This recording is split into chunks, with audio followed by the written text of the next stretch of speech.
Good morning, good afternoon, and good evening. This is Pamela, and you are watching Pam Entertainment TV, where we review movies, television series, and do celebrity legal news. Also, join me for my pop culture chats. If you'd like to support the channel, please like, comment, and subscribe. My Venmo and Cash App is below. Thank you so much, and let's get started. Good morning, good afternoon, or good evening. This is Pamela, and you are watching Pam Entertainment TV, where we review movies, television series. We do pop culture chats, which this is, and we also do celebrity legal news and celebrity news. Listen, I wanted to go over today. We're going to talk about Jonathan and Megan Majors. They did an interview with Lecrae, and Lecrae is a Christian rapper.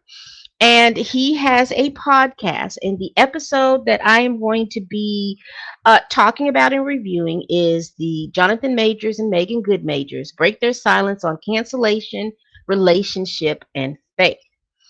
So we're going to be reviewing that. And as I review that, I want to be able to put up here my copyright disclaimer under Section 107 of the Copyright Act of 1976. Allowance is made for fair use for the purpose such as criticism, comment, news reporting, teaching, scholarship, education, and research. Fair use is a use permitted by copyright statute, but otherwise may be infringing. And also, here's my second disclaimer. Views and opinions expressed in my videos represent my own thoughts, concerns, and analysis. I do not know these entities or persons personally, and my opinions is not a statement of fact. All right. So let's continue. So they had an interview on Lecrae, and what I want to do is kind of just go over the points that he asked. I will tell you, if you think that this was an interview where they're going to go over the court case, they're going to go over his findings and all this other stuff, this was not that interview. Basically, overall, this interview was to see how their life is progressing after being canceled and the things that they are working on and doing after being canceled and what they have in store. So the interview basically starts off. Can get the intro. Let me see if I can get the intro up in here.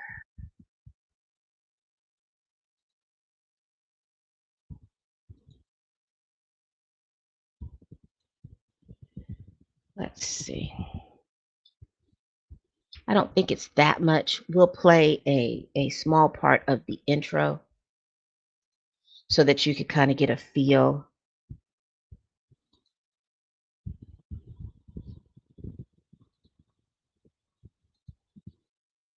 Uh,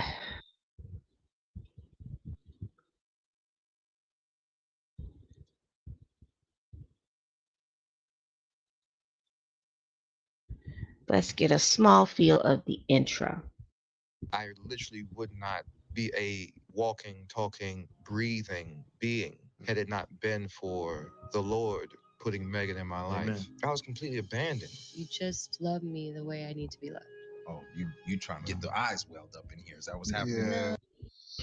So that's part of the intro. They just kind of, these are some of the topics that were touched as we go on into the program.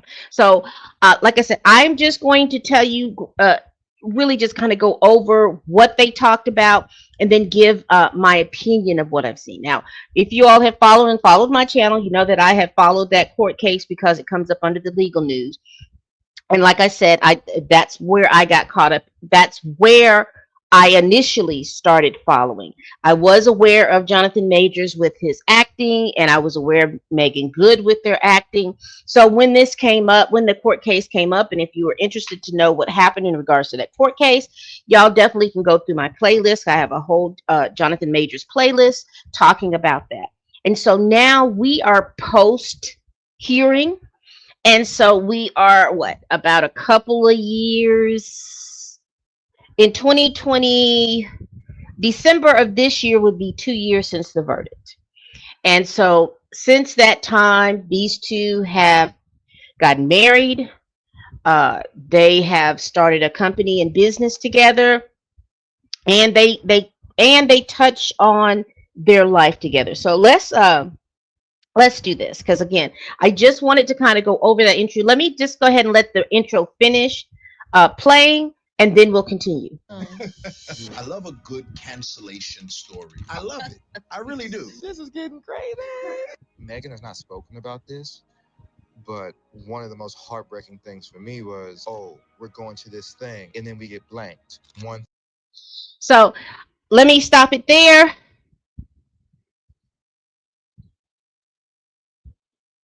All right, let's do that. So here we have them, and this is my thumbnail. So let's talk about this thing because I think one of the things, this is Lecrae, and like I said, Lecrae is a person. He's a Christian rapper, so he has his podcast. So he had them on the show. Apparently, they know each other outside. They know each other in from the business, and so they agreed to get on his podcast. Fine. He was talking to them about their history, their perspectives, their mind shifts, and things like that. They didn't really go in. The intro is where you start to see the court case and all the stuff that happened right there. So I'm going to stay true to what they're thinking. I will add and integrate the stuff that I want to think and some of the stuff that I am seeing. So they talk about their history and perspective. Megan goes in about her being married, and how she was upset with the fact that they both talk about that God has been in their lives. Maybe they did or didn't acknowledge him a lot of times, but as they've gotten older, they have gotten much closer to their religious practices and acknowledging God. But they both talked about, Megan talked about that she's had a more ever present relationship with God, meaning that it was at the forefront of her mind. She talked about that. She talked about being younger and matriculating through the Hollywood scene. She talked about, the roles that she would take and all of this other stuff, putting in the work, how difficult it was for her to transition, how she realized that, she's an actress and she's going to act and she's going to take the job, whatever, because she believes what's for her is her and what's for somebody else, it belongs to somebody else. Jonathan went on, talked about his life. He talked about his mother. He talked about briefly about his father. He didn't get into much of his siblings. The question that Lecrae asked was, looking at yourselves younger as a younger person, what did that a 20-year-old, I think is what he said. He says, how did you feel about marriage? And both of them talked about their idea of what marriage was to them at that time. Uh, Jonathan talked about marriage in the terms of his parents divorcing when he was like 8 or 9 years old, and then he also talked about the marriage, the marriage that he saw that was forward facing and people respected in regards to his maternal grandparents. And he thought that marriage was something over there. I don't know exactly what the over there meant, or maybe it was out of his reach. Megan talked about how she had a front row seat to her parents' divorce and seeing her mother cry at night and play Marvin Gaye, that she felt like that wasn't something that she wanted to go through. She saw the pain behind the divorce. Jonathan didn't talk about the pain behind the divorce. And so then they talk about what their feelings about marriage now. They've been talking about it's a partnership, all of these little different things. They also talked about putting in the work for the marriage. Uh, Jonathan did he didn't go deep into it, but he did talk about that he's still in counseling, that he's still having to do the work and all these little different things. They talk about navigating public life or anything like that. Now, they don't go into how their relationship started, any of those things. So, this is Pam Entertainment TV, opinions and opinions only. But let's just be real, and I think we are adult enough to look and see. You can kind of tell that they were they were fostering a relationship while he was with Grace. You can't make me believe anything different because everything came together to think. So when we were looking at who was Cleopatra, that's just my belief. I believe she was Cleopatra. So I believe that they were fostering a relationship also during that time. And I'm not here to judge. I'm not here to do anything. I just think that if these are my opinions, this is how I'm seeing everything. Because if you're not have the ability to look at things and be clear about how you look at things, things don't change.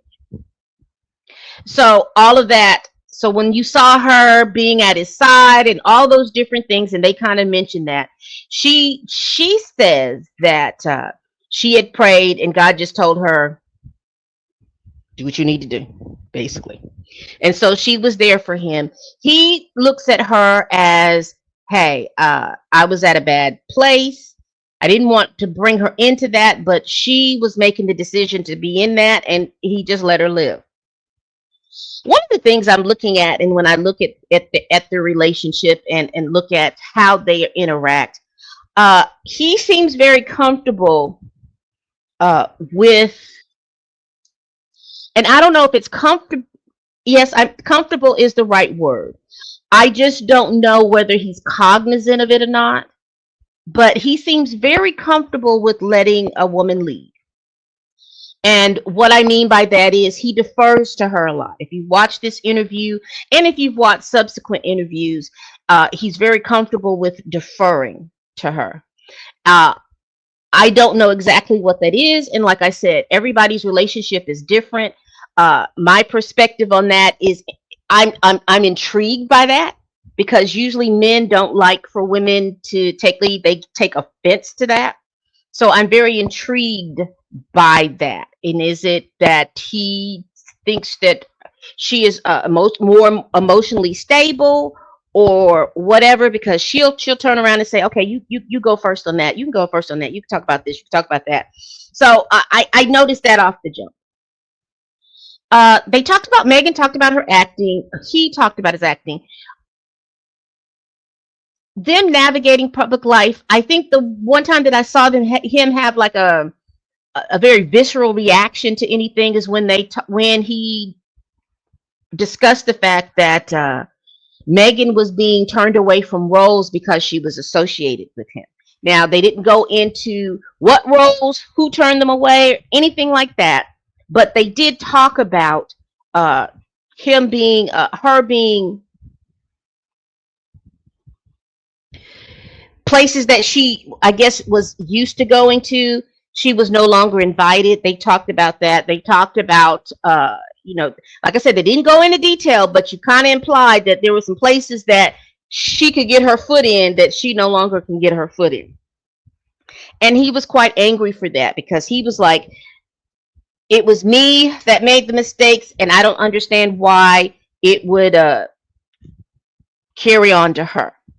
And I would say this, and this is where I think it's important for people to understand and know. Even in the business world, even in Hollywood, even in your day to day life, when you all are a couple, you all move as a unit. I'm not saying it's right. I'm not saying it's wrong. I am just telling you what the reality is that you all move as a unit. And that's why it's important that when you all operate or do things, when you're married, you have to operate as a unit, two people in one unit. Look at your marriage as a corporation. And if it appears that uh, something's not right with the CEO, people may or may not want to come to your company and do business with it.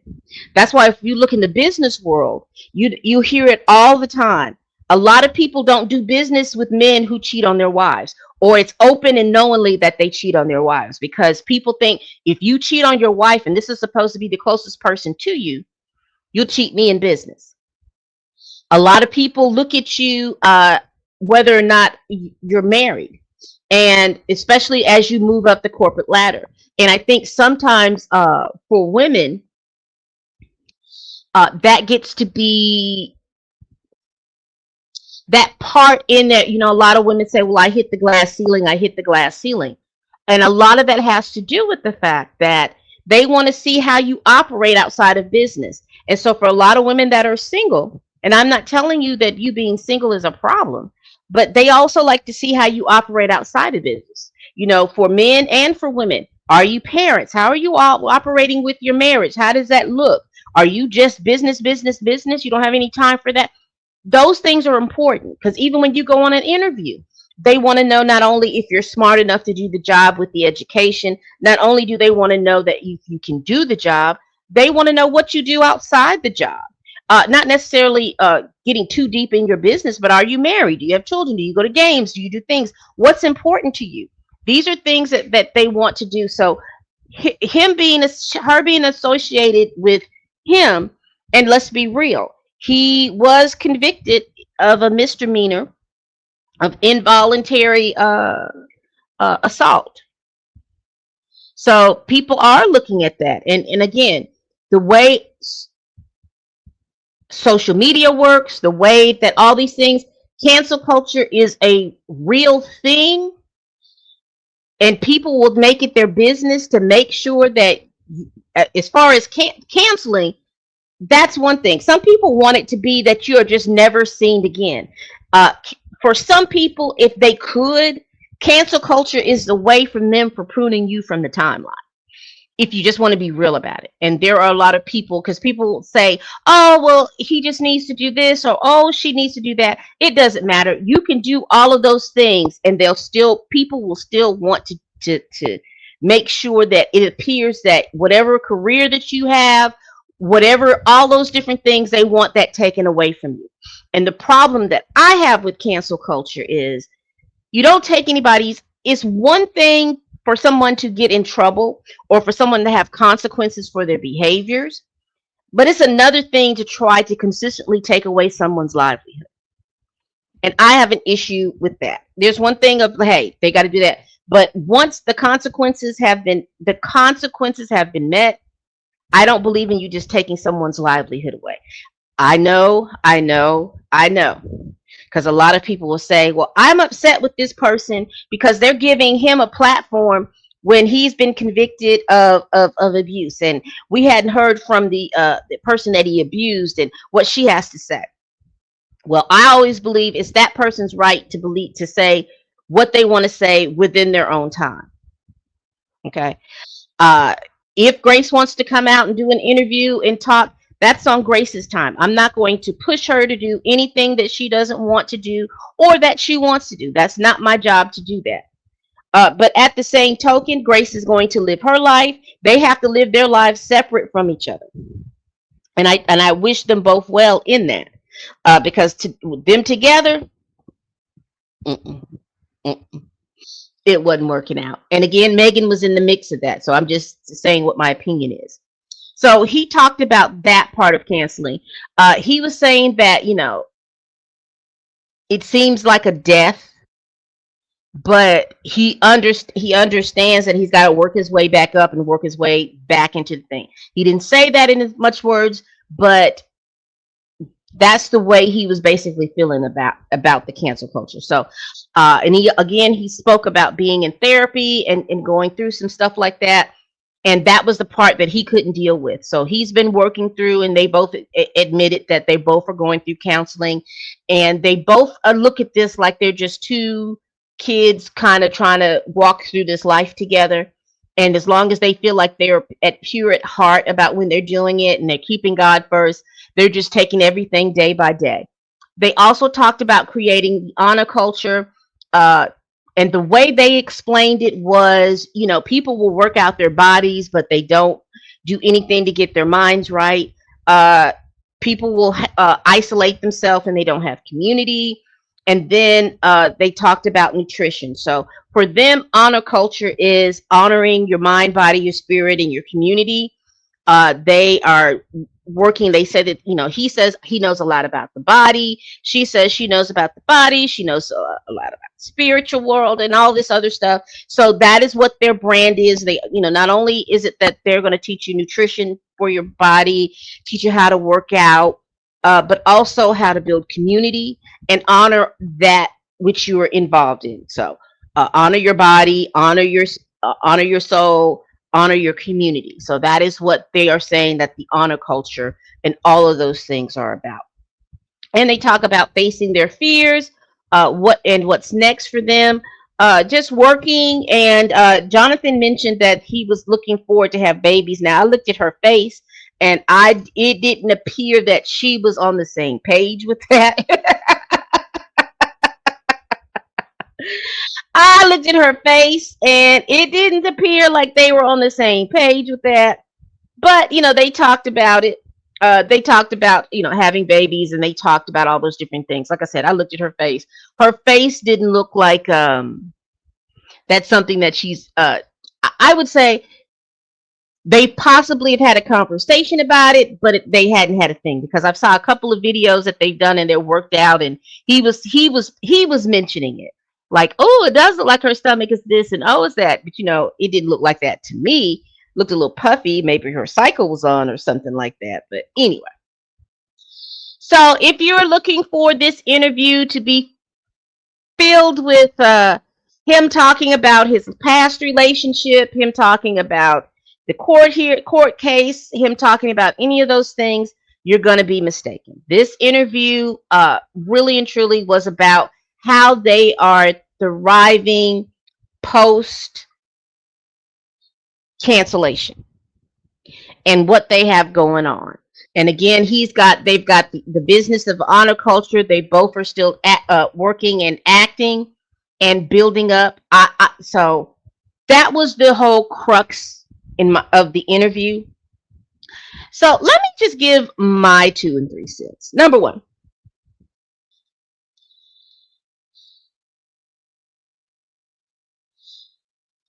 I think he did name drop Will Smith, that Will Smith has been trying to help him with and give him advice and things like that, which is cool. Uh, I would hope, and my advice would be, I hope he's auditioning. Yeah, he has fallen from grace where people his name alone meant something, but I hope that he is auditioning. I hope he hasn't kind of given up on doing that route, going out, doing the auditions, going up for the different roles, whether they're televisions, movies, plays, or whatever. I would hope that he is out there auditioning, just getting back to him being an actor. I'm okay with him body building his body and stuff like that. With his talent, I don't want him to be too closed in that. I would like to see him again. If that's your craft, if that's your love, get back out there. Uh, yes, some people will look at you as a liability, but let your talent speak. And also in your personal life, you need to be as open as you need to be, or as near your personality. We've always known that he's had like a little quirky personality. I think if he would spend a lot of time, he doesn't have to be on social media, because of the fact that he's never been that person that was on social media. And I'm not saying just be this social media darling, but I would love to see him doing or doing more things. Us seeing him doing more things in his day to day life, hearing him speak, uh, those types of things. It doesn't have to be some kind of mini movie, and you don't have to act. And that's the one thing that I've watched him do a lot of times. I think a lot of times he he gives me the appearance of putting on a performance, and I don't. I would love to see him not do that. I'd love to see him raw and unfiltered, just out and about, raw and unfiltered. Not him trying to, know where the camera's at, know when to cry on cue, any of those types of things. I'd love to see him do some stuff like that. As far as addressing the trial and all that other stuff, I think he's done as much as he can. There is a point in our culture that we want to see people uh, remain and be humbled. Uh, and that's cool for those who need that. I don't need that. I think the best thing is to show that you're doing and improving. I going to counseling, learning, moving, doing what you need to do, acknowledging your faults and the things you're doing. I think for me that's enough, because I do believe that people have redemption. There are just a couple of things that I believe that you cannot come back from. Other things I do believe that they to come back from. In regards to Megan, Megan is grown. Her frontal lobe is fried and died and laid to the side. It is fully closed. So she's very much an adult, and she's very much aware that's going on. If this is something that she wants to get into, this relationship, well, she's already in the relationship, then that it is what it is. And I wish them all the best. Is I feel like if they're going to counseling and if they're doing everything that they need to do to work through this, him going through whatever his anger management's, all of that stuff, if they are working through this and they're using God in there's nothing that I can say about that. I mean, I can, but I'm not. I can, but I'm not. With Megan, again, keep acting, keep doing what you're doing. Uh, don't feel the pressure to have babies if you really truly don't want to have babies. Y'all need to have that conversation, because again, I looked at your face and it didn't look like didn't look like that was high on period on your thing. It looks like this relationship is a high priority to you, but having a baby within this relationship. And plus, she also talked about how her parents' divorce kind of shook her. So I don't know if they really gonna have to sit down and have some counseling and things like that in regards to that. And plus, Megan is not a spring chicken. She is a fully mature chicken, and having babies, whether and I'm not saying this to be mean, but having babies at this point may be a cost. Some people can do it, and it just they just pop out. Some people need assistance. So I don't know if she's where she falls in any of that, but however, you really got to make sure that the foundation of this relationship is strong, and it does. And if it has any cracks, y'all are working on trying to fill those cracks before you bring a child into all of this. Jonathan already has a child. I think she should be a teenager now. Anyway, he already has a child, so basically, like I said, if you were looking for this interview to go over the court case or anything like that, you're going to be mistaken. That's not what this interview was about. I know some people who are upset. They feel like that people are platforming him, and they're not platforming Grace, but him and Grace are separate. If she wants to do something, then you allow her to do the things that she needs to do on her own time, and her own when she wants to, and when she's ready. She can definitely do that. But again, it is Jonathan and Megan, and those are the words that the couple of the moment. That's who that is. Again, they talked about their acting careers. They talked about their perspective and their current mindset. They talked about honor culture, and they also talked about navigating their public life uh, after cancellation. They didn't go deep into it. Like I said, this was a good if you, this was a good Christian interview.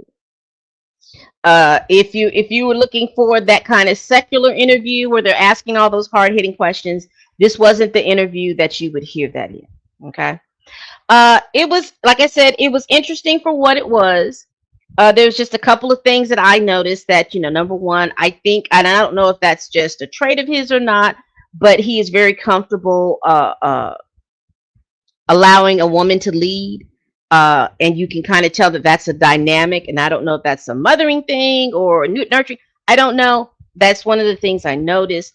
I also noticed again that they are very insular, that they're not really caring about what the public is thinking about their relationship and how they navigate. However, they are keenly aware about being canceled and having to come from that. Hopefully, he is auditioning and looking for more acting jobs, because he does his name no longer has the cachet that it had before. And like I said, I wish them well. All right, people. We do this every week. Please like, comment, and subscribe. Please share this video if you care. Go check out the video. It's on Lecrae's YouTube channel. And yeah, people, please tell a friend, tell a kin, tell a coworker, tell that heifer that you cannot stand that I'm over here making these videos. And as always, people, bye bye.